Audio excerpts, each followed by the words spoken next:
Use the definition to find the derivative of f of x equals 2x minus the square root of x. Then evaluate f prime of 4. The first thing to do is write down the definition of the derivative.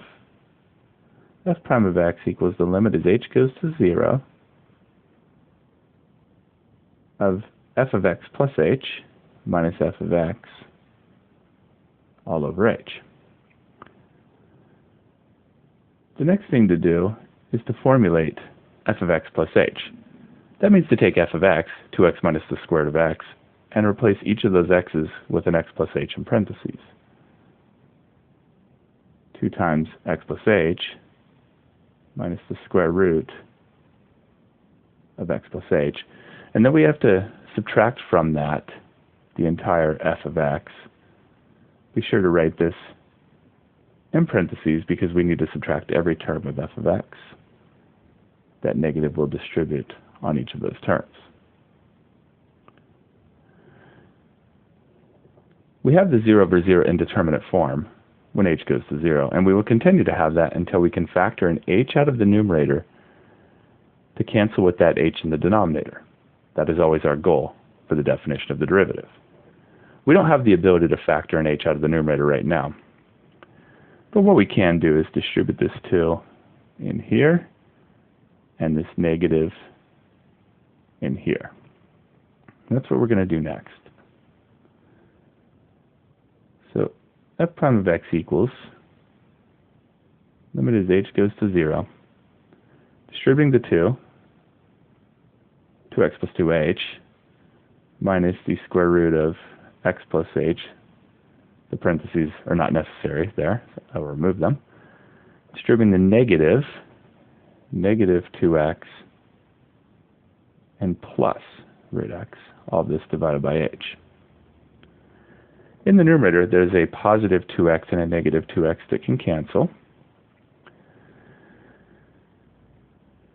I still have the 0 over 0 indeterminate form, but it's resulting due to a root involving the variable h in some way.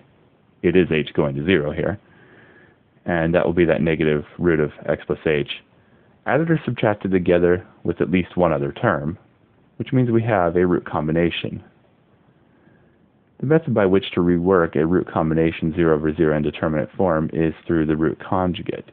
Now I actually have 3 terms in the numerator, so to be able to formulate the root conjugate properly, I'm going to isolate the negative root involving h, the root of x plus h.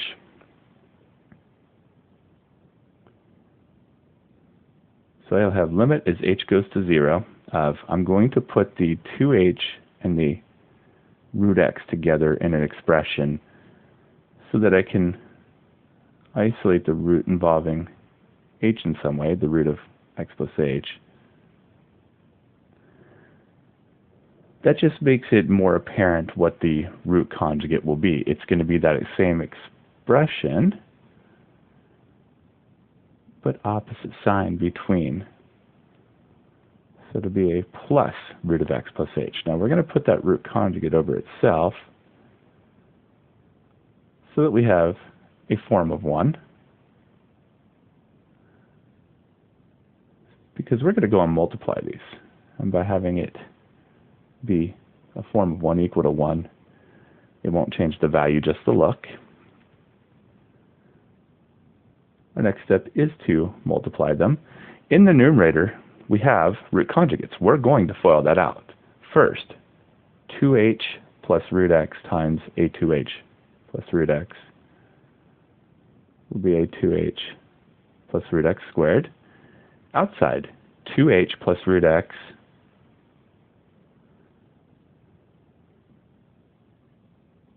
times the root of x plus h. Inside, negative root of x plus h times 2h plus root x. That'll give us the same thing, but a negative in front of it. And then last, negative root of x plus h times a positive root of x plus h, which will give us a negative quantity x plus h. Be sure to have it in parentheses. We need to distribute that negative sign. Now, after foiling out a root conjugate, the outside and inside terms are equal value opposite sign and will cancel. You don't have to write them necessarily. I always do just to show it, and you can see them cancel.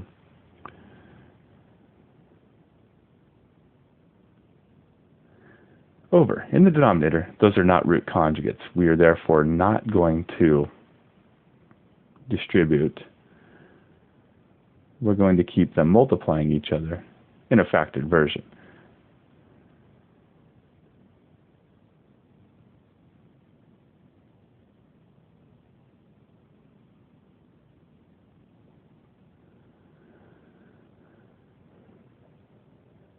At this point, we need to expand and distribute the numerator. We have to FOIL out this first expression here, and we have to distribute the negative sign on that second expression there.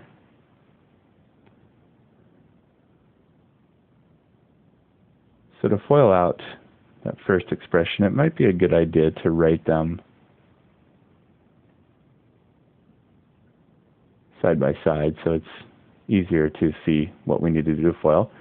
Distribute that negative sign, so negative x and negative h all over that same denominator as before. We haven't done anything with that.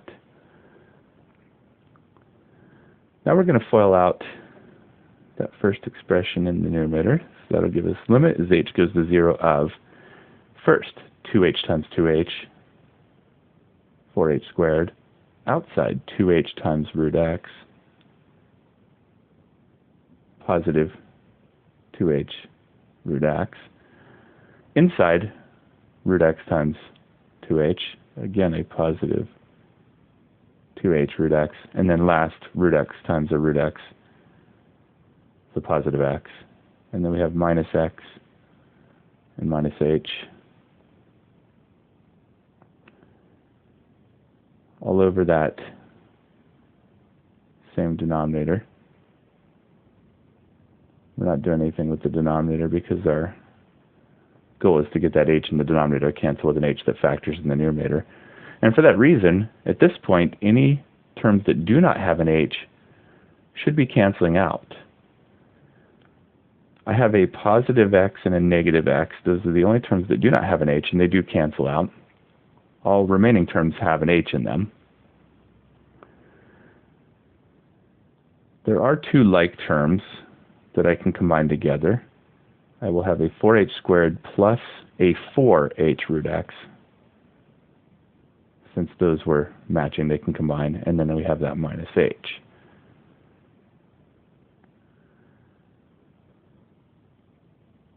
We have an h in every term in the numerator, and so our next step is to factor that h out so that we can cancel with the h in the denominator.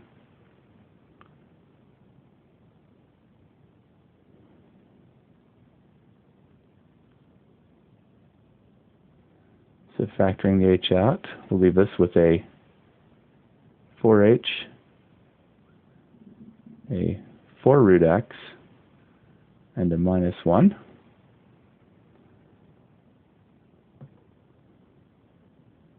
All this over that same denominator.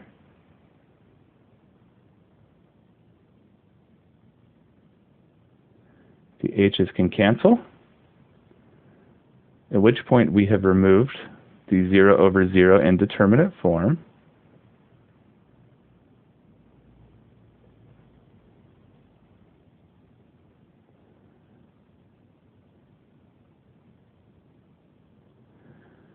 No need for the parentheses in the denominator any longer. These are all just added to each other. And we can put a 0 in for the remaining h's. That will give us a 0 plus 4 root x minus 1 divided by 0 plus root x plus another root x.